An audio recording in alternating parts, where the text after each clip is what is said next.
We can see behind Ryan the Washington Monument.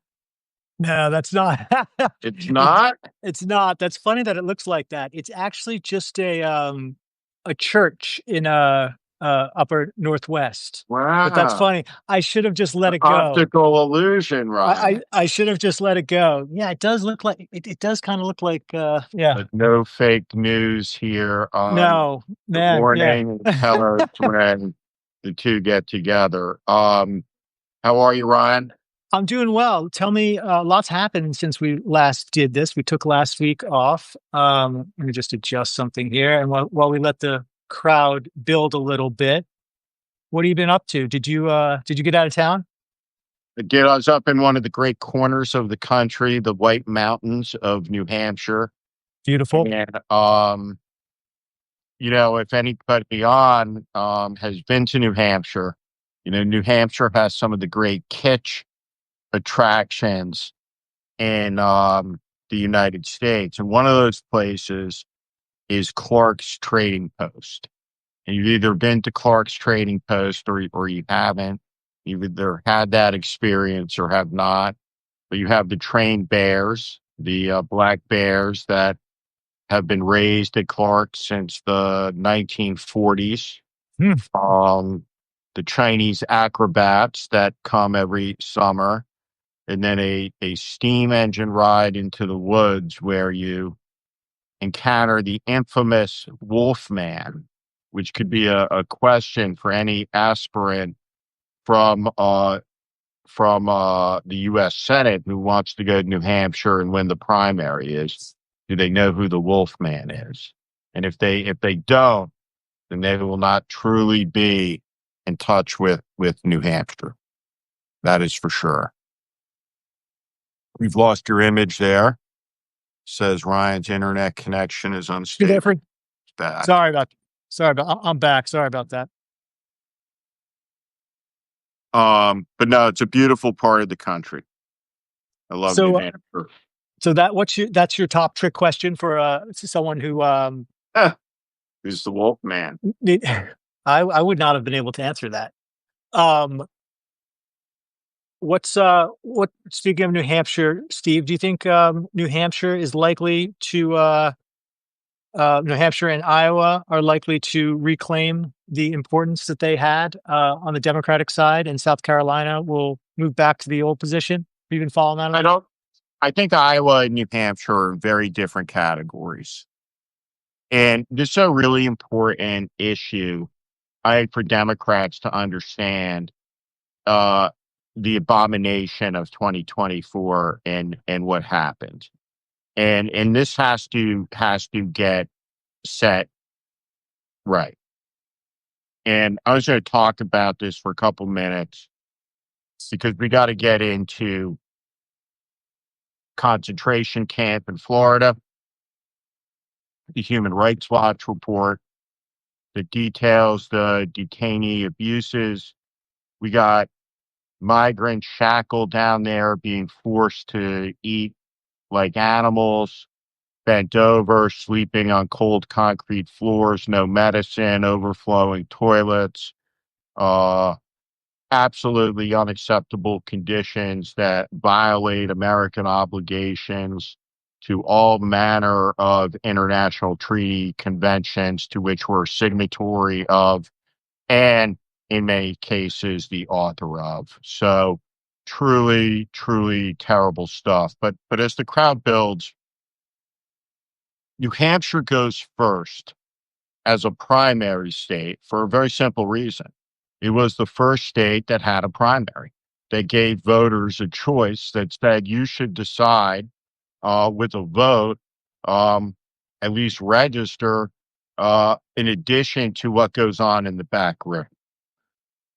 And so this tradition is born. And New Hampshire primary is a progressive event, right? It's a place where voters, when at a time of a lot of corruption, are able to manifest a message to the party bosses.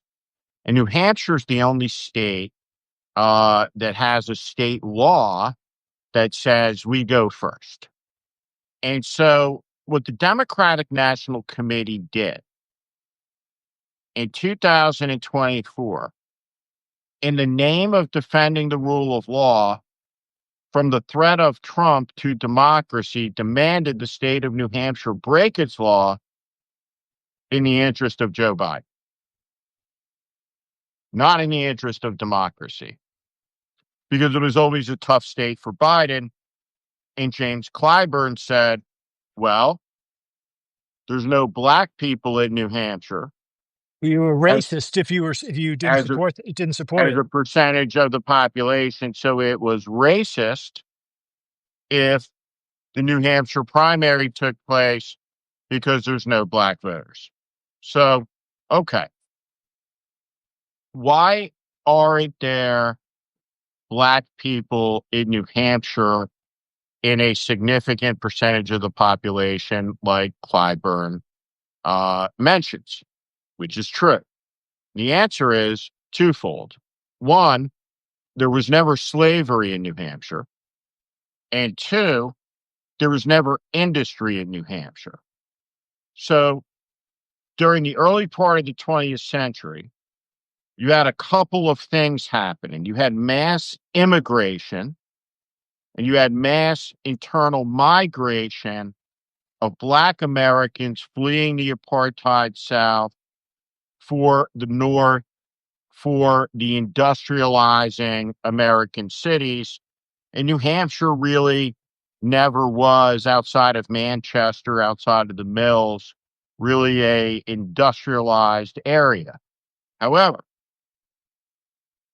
when you think about the Clyburn slander and the division, right? And then you consider that the result of the racial slander and division that he employed in defense of Joe Biden and all of this resulted in an outcome where Trump got a higher percentage of black men and Latino men and minorities. So it all failed, right? It was all a moral disaster, and it was all of it a political disaster. And so you go to the state capitol in New Hampshire, which is a beautiful building, and it was a state capitol that Lafayette visited on his tour at the 50th anniversary of the country, really his farewell tour, which would have been proximate, right, to this year. And inside the New Hampshire Rotunda is a collection of battle flags, and some of the oldest in the country. And some of the cases that contain those battle flags have not been opened since 1918. And the curators will say that really any contact with air, oxygenated, will simply disintegrate these flags on contact. And they're some of the rarest treasures in the country. And one of them is from a regiment of New Hampshire men that have marched and attacked and bled and died in Fort Wagner, South Carolina, as they attacked a Confederate fort. There's a very famous movie called Glory. And Glory is the story of the 54th Massachusetts Infantry Regiment. Frederick Douglass had two sons that served in it. It's commanded by a white officer, Matthew Broderick, the son of abolitionist parents from Boston. And this very highly disciplined unit of black infantry, very famously, historically, to the cheers recorded for history contemporaneously by the correspondents of those white troops for whom they had earned the respect. These black men, including former slaves, who moved to the front of the line and are going to, in a first formal frontal attack, are going to lay their lives on the line. This idea that white blood will be shed to free black men is refuted in this attack. And the unit that follows these black men into battle as brothers, wearing the uniform of the United States Army, are those New Hampshire men who die with those black men and are buried in the same grave. And so the political notion that we're going to strip something from you to take advantage while slandering the state in doing so, inventing a history to justify it, must be rectified. New Hampshire should go first because the state of New Hampshire has a law that a party that must embrace the rule of law in an urgent moment that should be respected because it was disrespected during the last election to the great detriment of the positioning to refute, to stand up and speak truths that must be spoken about some of the things that are going on in the country. So without giving a longer history lesson than that, Well, I we're don't know. ready to How get can it be started with the longer? conversation. I think we built a crowd here. All right. Well, I don't know if I want to ask you about Iowa, but I believe Iowa will be back in the mix next cycle for Democrats for some of the reasons that you hinted at here. But it will. I think it's I think people realize that the South Carolina going first didn't actually benefit South Carolina because South Carolina going third kind of put them in the catbird seat for many cycles, and it was arguably more influential than Iowa and New Hampshire because they kind of had the deciding vote of the first three in a lot of ways, and they didn't really do anything last cycle. They just kind of helped clear the field for Biden, so it didn't really help South Carolina, right? It helped So the because so it was very difficult to primary him. I don't want to get into the whole Biden thing, but it was part of the whole process of Biden and the Democratic Party not allowing, stonewalling anyone from being able to primary him. And so I think that lesson has been learned, and I think that's another reason why Iowa will make a comeback next time. well, Which is of I have course an a offer. caucus, which is of course is a caucus. So New Yeah. Hampshire's law, is fine. Listen, I don't like caucuses, Yeah, right? nobody does. I don't like them. I Yeah, think that there should be primaries. I think if Iowa wants to go in the first three, it should move into the second position. It should have a primary. The Democratic Party in the state had a caucus. Pete Buttigieg right. won that. But they were so incompetent in their administration of it. We still don't know what the actual result is. We can only guess, right? It was one of the most epic fails of all time, right? So I guess, Yeah, right, that this is part of my daughter goes to the University of Iowa. What I would say about Iowa is this. I think Iowa has a much better claim to a restoration of the Iowa caucus if Joni Ernst is defeated. hmm, Um, I think that South Carolina has little claim. Why should the state of Lindsey Graham and Nancy Mace be the first state in the Democratic primary process that has literally zero chance, electoral college perspective, of being in the Democratic column in 2028? I think it's a ludicrous assertion, and it is fundamentally a function of the power of an 83-year-old man who says you can't conceive of retiring from the Congress because he died. And I'm sorry, it's not in the interest of the Democratic Party. I explained what went wrong there. And I think that New Hampshire is a state that that has to stay in the Democratic column. yeah. And what was said and what was done there was deeply wrong, and it was pathetic how Democrats in New Hampshire defended their primary. Clyburn is a very practical, reasonable guy, and I would not be shocked. And I don't have this in front of me, but he may have actually said this already. I don't want to I got to check. But I would not be shocked if he backs down and doesn't make a big stink about that. He's at the end of the day, he's a I've interviewed him a bunch over the years, know him a little bit, and I don't think he would be wedded to this, infinitely, that South Carolina has to go first. But who knows? I could be wrong about that. He's a reasonable guy. Um, all right, Steve, what's a lot's happened since we did this 2 weeks ago. We weren't talking about Epstein the last time we were on here, and then it was all anyone was talking about. The situation down in Florida has gotten worse. What's on your mind this week? What should So, people be paying attention to?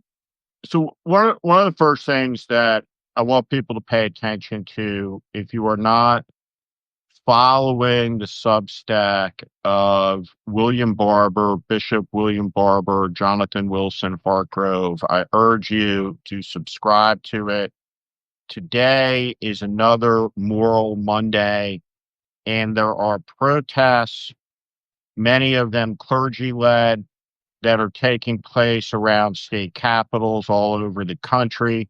This has been building and growing over a period of months, beginning with Bishop Barber leading clergy along with with Reverend Hartgrove into the Capitol Rotunda, where on the orders of the speaker through the Capitol Police, you've had clergy arrested for praying at the suffragette statue. And I was talking to a Democratic congressman who was unaware, right, that this is going on. It has been going on in the rotunda. And he's somebody who's one of the very best. And so it's important that people know about these things that are happening, because we're going to talk about some subjects today that involve concepts that are fundamentally moral concepts.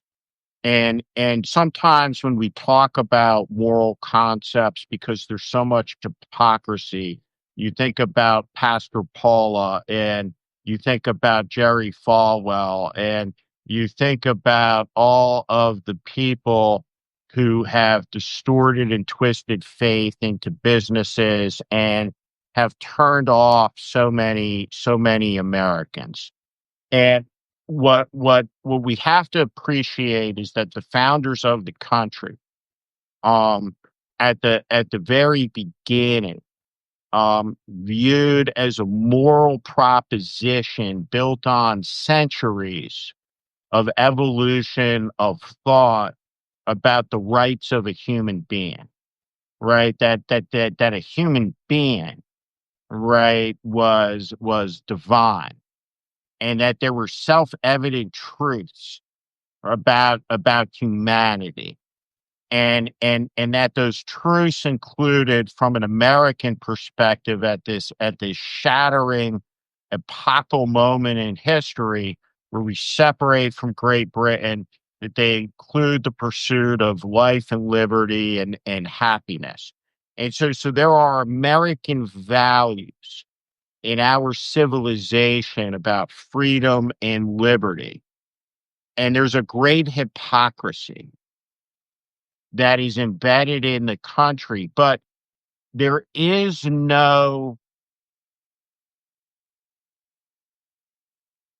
gospel of slavery at the beginning. Nobody in the American founding praised it as an institution. They execrated it. They said, the way the world is the way the world is. There were things happening in the world that they could not imagine the world without, and they knew it was evil. And that evil grew and it hardened and it became more extreme, and we fought a war.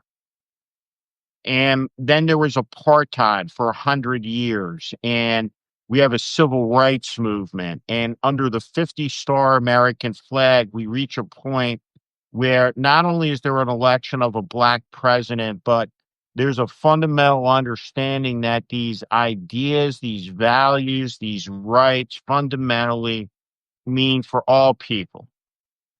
And from the beginning of the country, there are other events that take place. There is a Holocaust of Jews.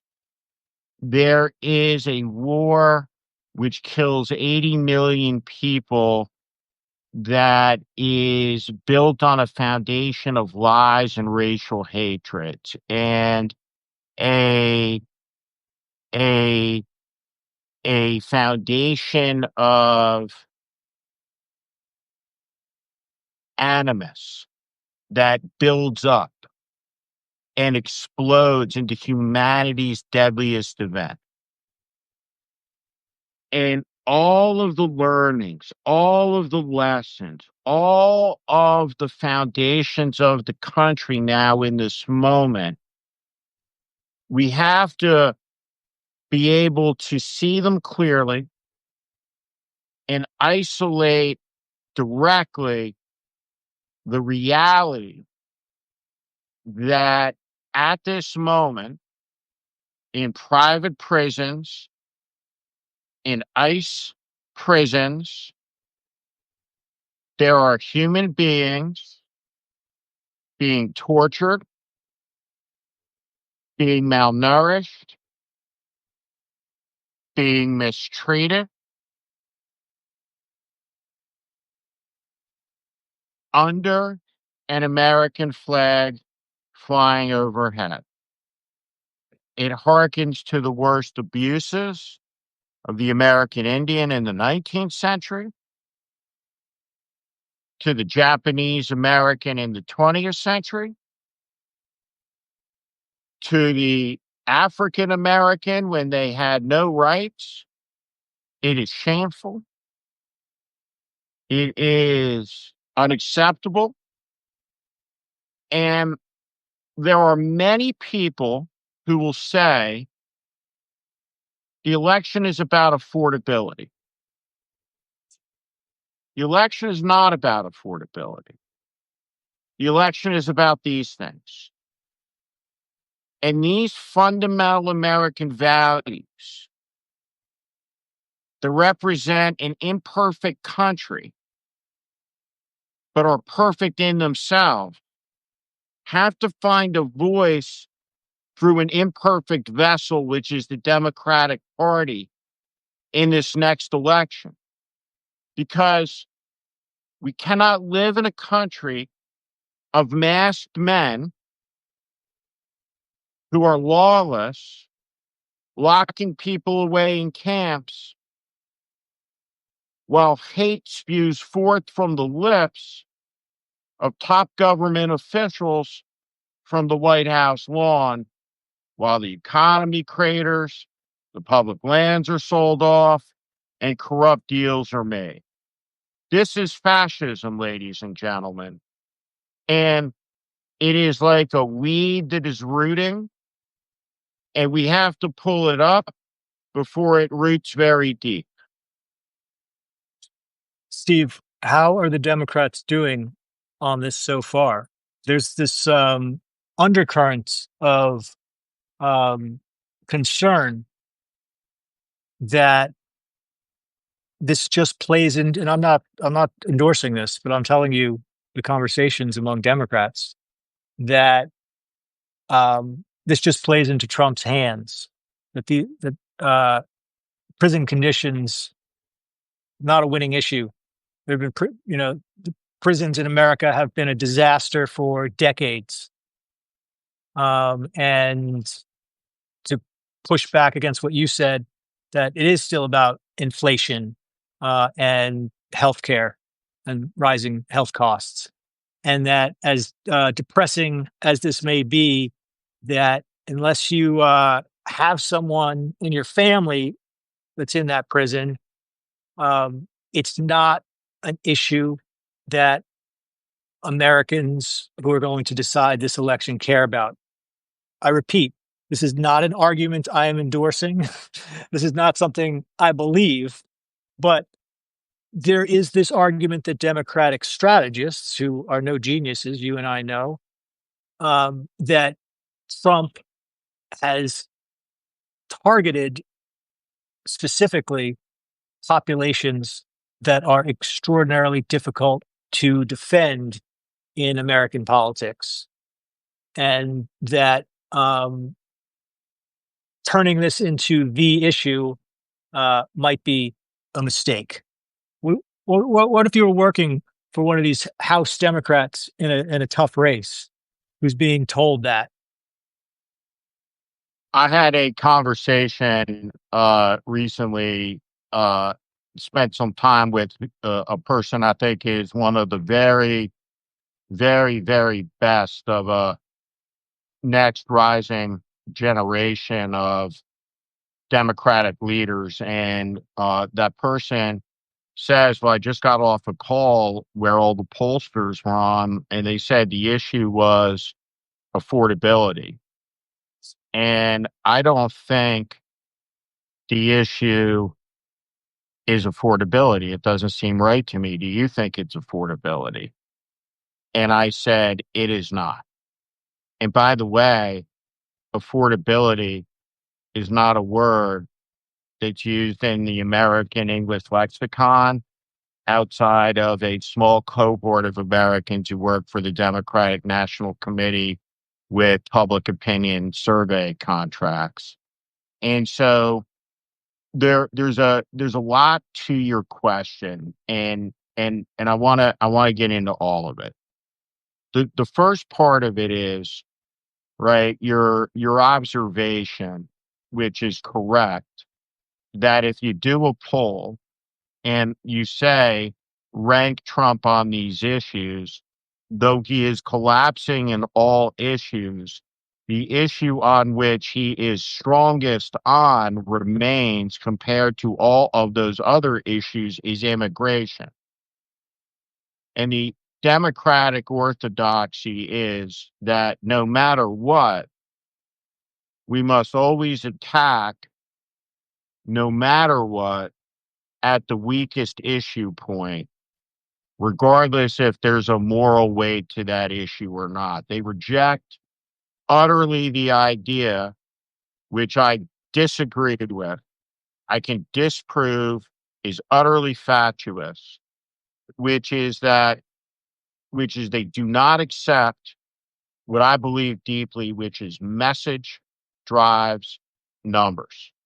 You have to make an argument sometimes about the right.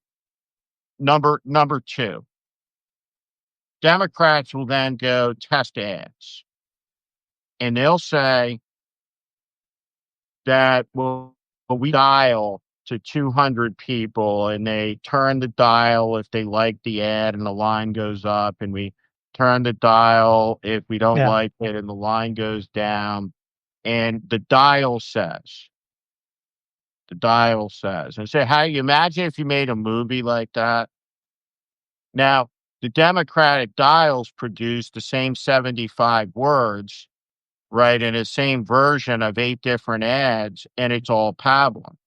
And I will say this, and I don't say it pridefully or with arrogance, but out of necessity, because the Democratic establishment said the work was ineffective, when in fact it was the only effective work that's ever been run against Donald Trump.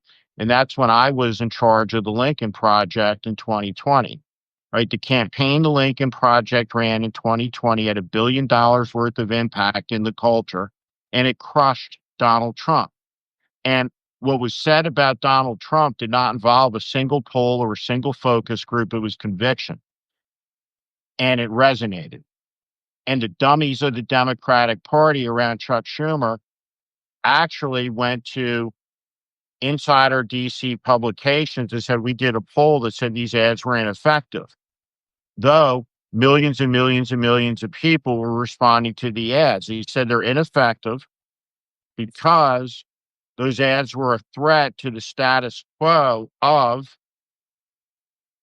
their business model, which is the dials and the nonsense that strips politics of meaning. John Adams said that politics is really the science of the pursuit of happiness, right? That's what you're trying to do. What you have to talk about. So the type of country we live in, where we strip, right, 17 million people from Medicaid to spend $185 billion for masked armies and concentration camps, fits together, hand in glove. Those things don't exist in isolation. The brutality, the menace, the dehumanization, the hatreds, the division, the fundamental choice, the irresponsibility of the debt, the accumulation of the lies. All of these things must be confronted. This awful public monstrosity, this big, beautiful bill, there'll be a reckoning for, but by an inch. 132 million acres of the people's lands were saved from being sold off from the sicko. And I don't use it lightly, but accurately and precisely. I don't know what else to call Mike Lee. He's a person who needs a lot of help. Right? I mean, you see what he said after the assassinations in Minnesota. Right? So these things, I would say, with respect to the Democratic pollster who says, well, our data says, is put down your data and look up. Look up at the masked men. Right? Read the foundational documents. Read the Federalist Papers. Read the great words of a King or a Douglas. And what we must do is reclaim our Americanism, right? There's been a 25-year escalation, the division, this civil war between the parties that has melted down the boundaries. And what we have to remember is we share something. We are Americans. We are Americans, and we believe in some things. And the things we believe in are incompatible with what's going on. And they have to be confronted. They have to be opposed. They have to be stood up to. And there's an urgent moral necessity. The guy, right, who leads the concentration camps is on Fox Propaganda, Tom Homan. He's saying that the brutality, the mass men, these are the finest 1% of Americans. They're not. You work for one of these private prison companies, you're a vendor. How soon, when Trump says, well, their owners will have to take care of them, meaning that what? Out of the ICE detention facility, there'll be a commercial transaction involving the United States government, a human being, and an agricultural business interest to pick food to sell to the American public in the same way that the life of that human being has been commoditized into a price to be sold to an El Salvadoran gulag. When we get these people back, they're beaten. And we're not going to talk about that because the Democratic pollsters say the issue that matters is price. Everybody understands that prices are going up and who's responsible. The problem that Democrats have is, does anybody really think that they're the remedy to higher prices? Right? Because unless you can make that causality, all you can do is put another bruise on Trump.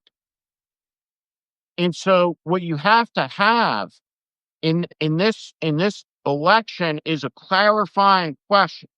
And the clarifying question is this: do we want to put a check on all of this? And if the answer is yes, and the answer for the country overwhelmingly is yes, and the answer to that question makes possible a coalition of Democrats, of independents, and Republicans to put a check on MAGA and make it stop. Well, Last thing, when Joe Rogan says this is insanity, the gardeners and the maids, I didn't vote for this. Listen to him. If you're a Democratic leader at the DNC, that's your coalition. put a check on this in 26. That's it. Well, I would also say this about just to meet these strategists with where they are in terms of like what they respond to. Your beach houses? No. If you if you look if you look carefully at the polls, this what you just articulated via Rogan is what the polls show. People don't want this. This this inhumane roundup of people's neighbors, employees. Nobody's in favor of that, or whatever. The 25% MAGA base is in favor of that. Stephen Miller is in favor of that. I don't even think Trump is in favor of that. I don't think Trump gives a shit about this stuff. So whoever you were talking to in terms of the polling, you know, they need to look at the recent numbers. And Elliot Morris, who's got a great Substack, has been beating this drum for a while now, looking very carefully at the polls and trying to explain to Democrats that what's going on in Los Angeles, what's going on in farming communities out in Trump counties, what's going on in cities at restaurants and hotels. Nobody signed up for that. We've had this bargain with these millions of people who work in America for 3 generations now, where they live in the shadows. They do all the jobs that Americans don't want to do. They're often abused by employers. And they have been told for 25, 30 years that Congress is working on getting them a path to citizenship. And everyone sort of understands that story, that these are people who have been integrated in American society for decades now. And that every president in recent memory, with occasional exceptions when the politics changes, doesn't kick out law-abiding immigrants who are here because our fucking economy couldn't survive without them. And so these guys just turned that upside down without anyone really thinking it through, without, frankly, much of a debate, because the Democrats are in a crouch on this position. And that's what's showing up in the polls, is that nobody thinks that's a good idea. Nobody think this has not gotten as much attention, but the arrests now are more undocumented immigrants are being arrested who do not have a criminal record. 72%. Than those who do. And when someone at your dinner table says, "Oh, wait a second, they entered, they're here illegally. That's a criminal record." Well, no, actually, it's not. It is a civil overstaying a visa, and most of the people who are here that are undocumented didn't commit a crime by remaining here, and so they're arguing that all of these people are murderers and rapists. You see Carolyn Levitt, you see this apparatchik spreading propaganda at DHS, Trisha. Oh gosh, I'm forgetting whatever her last name is, but the one who works for Kristi Noem. This constant drumbeat that these are all criminals. It's not true. It's not true. They're going in and they're taking people's neighbors, landscapers, farmers, hospitality industry workers, all of the people that gave America the economy that it has right now, and who have been promised for decades that they're going to be pulled out of the shadows and legitimized. And instead, they've got these fucking menacing masked agents running around, rounding them up. And so just to come back to where we started on the politics of this, it's not popular. And thank God it's not. And I do think the Democrats need to realize that they have to stop, get out of this defensive crouch on this issue and realize that this isn't just for their liberal base. This is for, normie Americans. And, I don't love citing Joe Rogan. I don't think the guy's any genius, but I think it's notable that his sort of instinct on this is basically where your average voter is as well. I also believe strategically in a campaign, right? I just reject the orthodoxy that holds that you attack at the weakest point of the line. Sometimes you have to attack at the strongest point in the line. And That's this is one absolutely of right.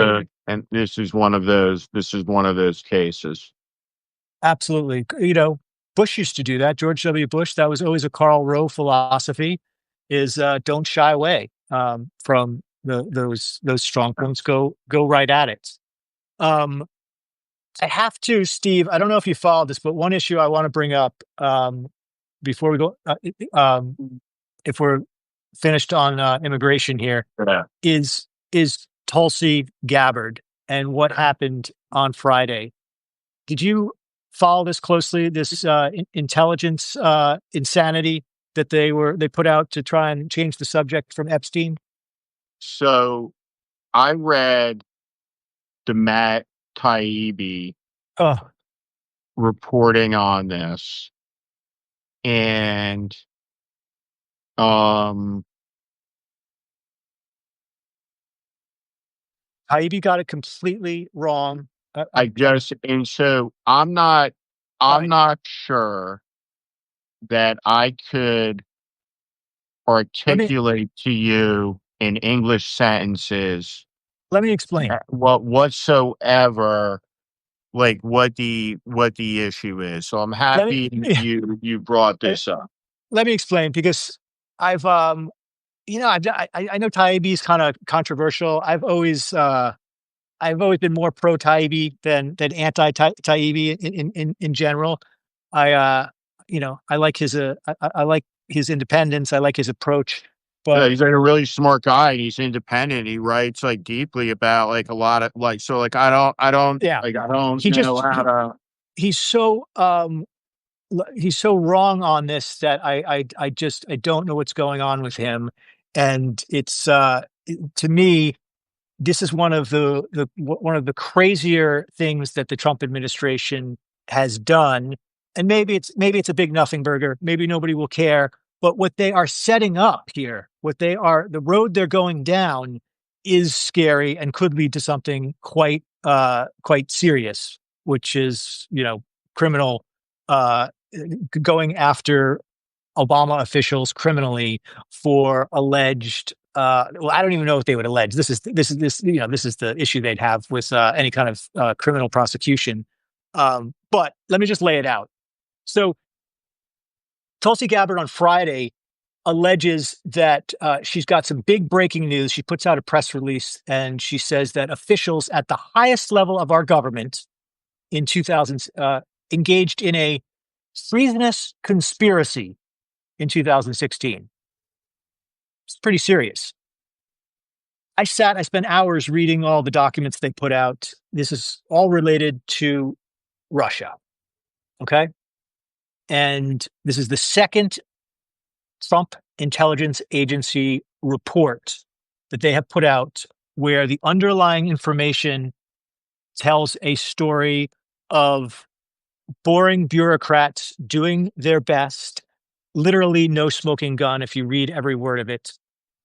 But the Trump pressured official puts out a press release and some spin in the report that completely misconstrues the underlying evidence. So Ratcliffe at the CIA did this recently. It wasn't so bad because if you read the report says, we don't disagree with any of the major analysis about Russia and the 2016 election. That's the bottom line in that report, even though Ratcliffe tried to make it as if, Brennan and some of these guys did something wrong. Gabbard comes along, and there's a lot of detail here, but let me just explain what her treasonous conspiracy is, okay? There's a report, an analyst in 2016, fall of 2016. They're trying to work out how Russia is engaging in our election. Are they going after infrastructure? Are they trying to train votes? Are they just launching cyber attacks on or cyber influence campaigns? Are they going after Trump officials to try and flip them, right? We know the universe of things that were discussed in 2016. And the big fear, of course, was what if they got inside our election infrastructure and flipped votes? That was a legitimate fear. Thank God it didn't happen. And so there's an analyst who writes in September 2016, Russia probably is not trying or going to be able to influence the election by using cyber means to manipulate computer enabled election infrastructure. Okay. The Russians are not going to flip votes. They probably don't have the technical means. Okay. Tulsi Gabbard takes that quote and says in a press release that the intelligence community assessed Russia is probably not trying to influence the election by using cyber means. What did she leave off? Cyber means to manipulate computer enabled election infrastructure. She took a quote about flipping votes and that Russia probably won't do that. And she told the whole world in a press release that the Obama administration engaged in a treasonous conspiracy because because an intelligence analyst contradicted every account of Russian meddling in the election. And her evidence for it is a quote about whether they were able to flip votes or not. All right. Any moron who reads this will immediately realize what she's done here, just willfully, taking something completely out of context and cutting off a quote. They leaked this to Fox News before it gets put out publicly. They leak it to the New York Post. Those outlets run headlines with her initial hyperbolic, completely wrong, treason charges. And most other outlets, did a decent job explaining this, but it is now out there. It is now a staple of the MAGA world that Tulsi Gabbard proved that Obama and his top officials committed treason because there was no Russian cyber meddling in the election whatsoever. That's what went on Friday. And somehow Taibbi swallowed this hook, line, and sinker. Well, No. I mean, at the end of the day, right? You have to get Tulsi Gabbard into a forum where she can be made to answer questions about it. And so, right, that's obviously before the Congress. Yeah.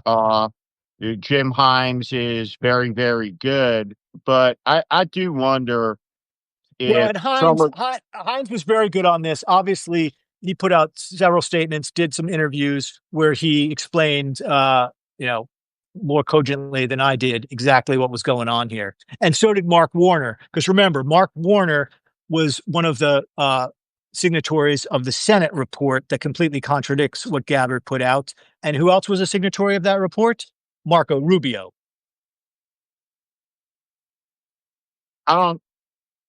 some of the House members and senators, right, have unequal skills, right? When it comes to the business of conducting oversight and asking questions. And I just wonder with someone like a Tulsi Gabbard that if the best approach is not to go back old school and have committee counsel be the person asking questions for the Democrats during oversight at some type of level where you can really have a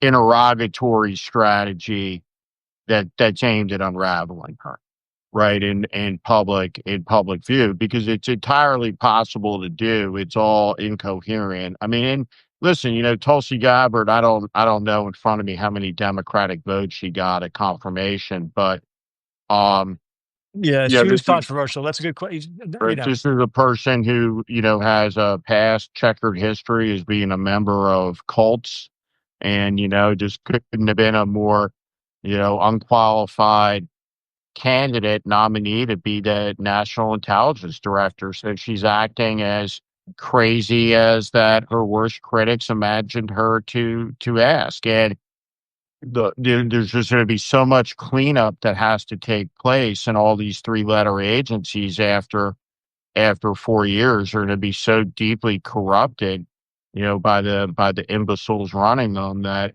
Yeah. you're gonna have to carve out the rot and make sure that no person with these qualifications under the law is ever eligible to be nominated, again. And I'm not sure exactly how you do that, other than there's a necessity for it to be done because we crossed a common sense Rubicon, with the entirety of his cosplaying cabinet of little Eichmanns. Yeah. And maybe this goes nowhere. Maybe this is just something she did as, as shocking as it is for the director of national intelligence to put out something this intellectually sloppy and accuse officials or predecessors of treason. I mean, that's like, that's third world, dictator shit. But she sent the report to the FBI for and recommended that they pursue criminal prosecutions. Again, maybe this is all just rhetoric. Maybe this is the same stuff they did during the campaign. They just, say this stuff. But they are setting up with these two reports. They are setting up a pressure campaign over at the FBI to go after intelligence officials who were in power in 2016 and January of 2017 to please Trump. And I don't know what kind of indictment you could actually bring on any of this. Um, and obviously, we have courts that would laugh at this stuff, but we're also getting people like Emile Beauvais, who's going to be confirmed. And so you're seeing this constellation develop of intelligence officials making serious accusations of criminal wrongdoing, a completely politicized FBI and Justice Department, and now judges who are not Federalist Society judges, not conservative in the traditional sense, but just blind Trump loyalists who don't give a shit about the law. And it's that, that's that third thing is the last thing that is preventing those first two from actually going after people in a way that just we don't have a history of in this country, at least not in modern times. Emile Beauvais may be the most corrupt judicial nominee ever confirmed to an appellate bench in advance, knowing the magnitude of his corruptions. And again, right, the Democratic Party's position on this, I think, needs to be very simple. It needs to be that if Emile Beauvais is confirmed, at our first opportunity, we will impeach and remove him from the federal bench because he will be unfit. Every single day of his service will be a corrupt act, and that's the position. And we're not going to posture on it. But if we get to 66, 67, 65 with a couple of Republicans, he's gone. Um, the second thing is to say, and this is why it's important to have some leaders with the spine, is to say, is to be able to have somebody in the United States Senate with a D next to their name, and this person is most definitely not Chuck Schumer, to be able to look to the country and to say that we have an urgent crisis, the rule of law is under assault, and we must ask you for power with the deepest humility. must ask you for power to make it stop. We will make it stop. We will not confirm one of Donald Trump's lawless nominees to a lifetime judgeship for the next 2 years. Right? Zero. Right? And that's the type of commitments that have to be made to turn out a coalition that is able to be turned out. And Trump's coalition has every ability to be very, very severely impacted by this Epstein case and by Elon Musk um, being involved in this case at a political level. So it's only been 3 times in 126 years where the incumbent president's parties picked up seats in the first midterm. This isn't going to be one of them, right? And so anything that breaks Trump's base, that lowers against the mean what traditional turnout is, and he has an unusual coalition, the fracturing of it and then the dividing of it, if Musk actually fields candidate, sets up everything you need for a midterm mega apocalypse.